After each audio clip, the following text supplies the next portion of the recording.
Hello and welcome to my storybook cottage in the Blue Mountains, which doesn't have a thatched roof or a crooked chimney or a rose garden. It doesn't even look particularly like any of these beautiful houses, but it is full of stories.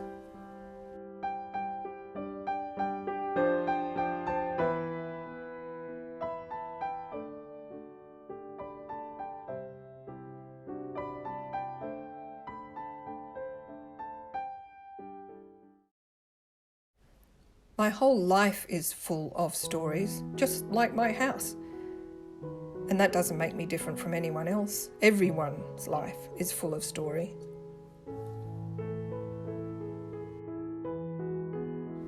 In fact, everyone has a life story, and it's always very layered because it includes your parents' and your grandparents' stories, and if you have children, of course, it includes your children's stories.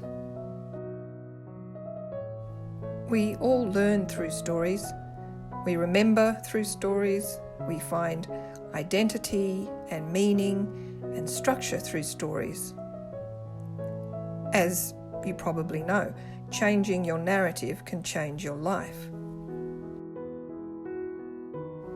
But my life may be a little more story heavy than most because I actually write stories for a living.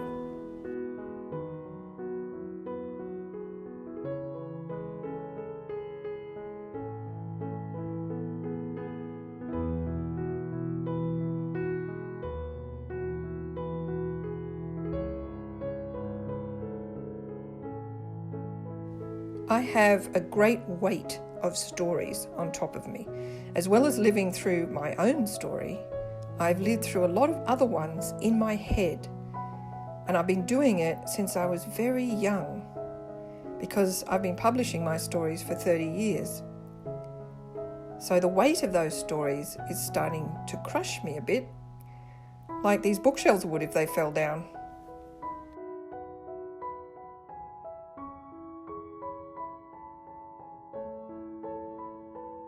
I don't remember everything about all the lives in these books on the shelves here because my head isn't big enough. I have to keep letting them go, like friends from school that you've lost touch with. But I also think I've let a lot of my own life slip away to make room for these ones.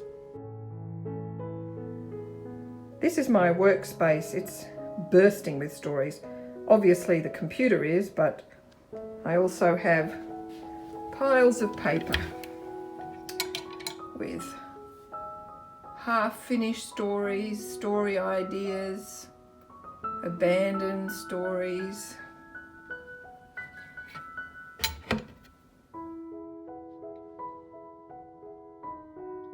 I used to keep my dictionary on this stand here, but now that there are dictionaries all over the net, I keep this beautiful London Illustrated News instead. It's full of the most fabulous pictures.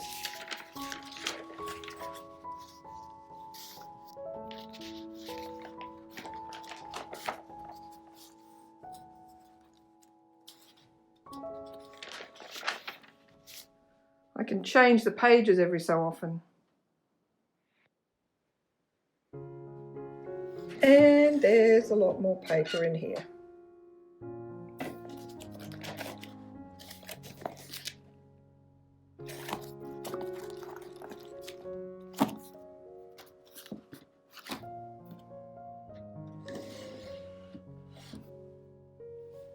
These drawers are full of old stories from 40 and 50 years ago. This is the very first book I ever wrote. I Want to Be a Jungle Girl. I wrote it probably when I was about 10,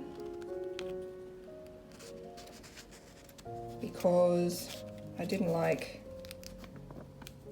getting dressed and brushing my hair and tying my shoelaces.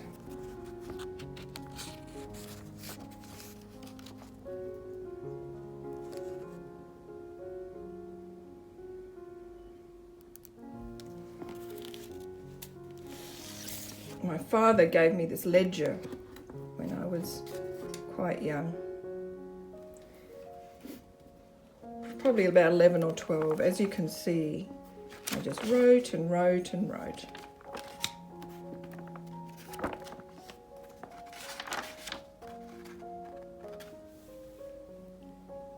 So what I want to do here in these videos is pin down my actual life. The one I'm living, not the one I happen to be imagining. My life is surprisingly quiet these days, considering it spawned so many dramatic, eventful, imagined lives, which is probably not a coincidence. It's hard to focus on other lives when your own life is consuming all your energy.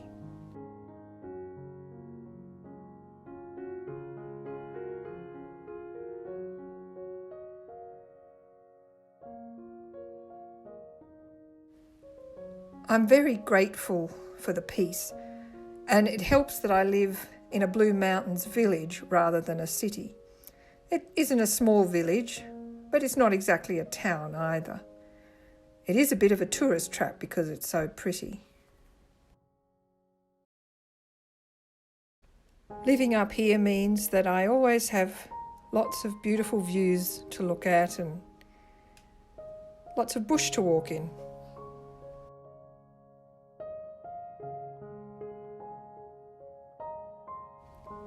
Beautiful views are everywhere up in the Blue Mountains. They draw people here from all over. Most of the time they have a calming effect unless you have children who are getting too close to the edge.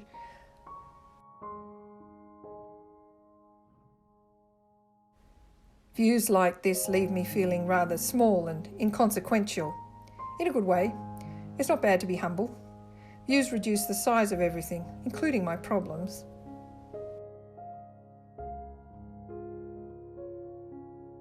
They also make me think of what some writer once said about Tolstoy, that he must have had the eye or the mind of God because he could capture everything in its vastness but also focus on the small things. Which is exactly what you have to do when you write a novel. You have to hold a whole world in your head but be able to focus as well. It's a learned skill.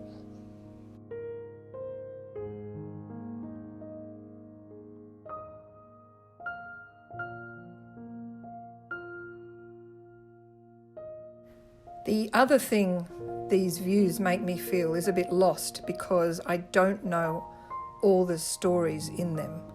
The Gandungara and Dargan people are the custodians of this land and they know all the stories.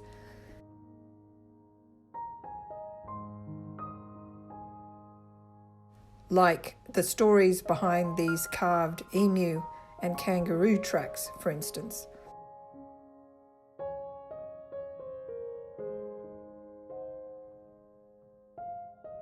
All these grinding grooves. I'm more familiar with less ancient stories about books and writers and gardens and wildlife and local history and things that I have in my home. Not to mention the writing process, which I'll be coming back to again and again. I'll also be taking you on some beautiful bushwalks.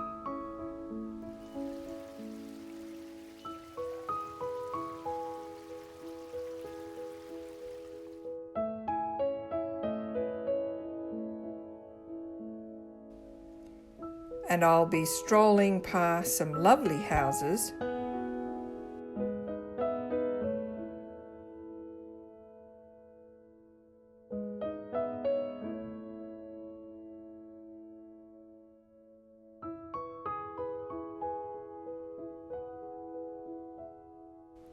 And I'll be exploring some quirky and unique shops.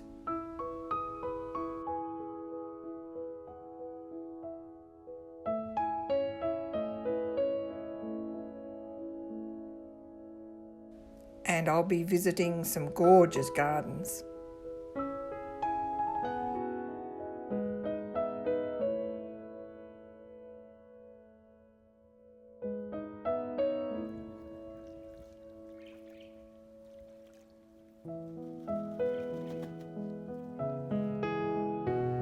And last but not least, I'll be leafing through some wonderful books.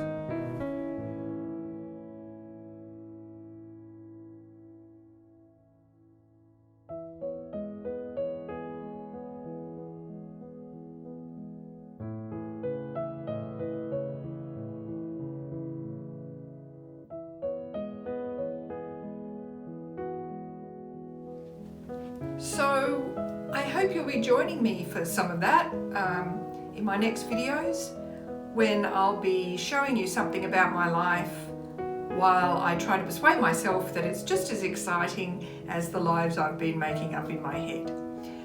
And I'd also like to thank you for making it this far. And until we meet again, I guess all I can say is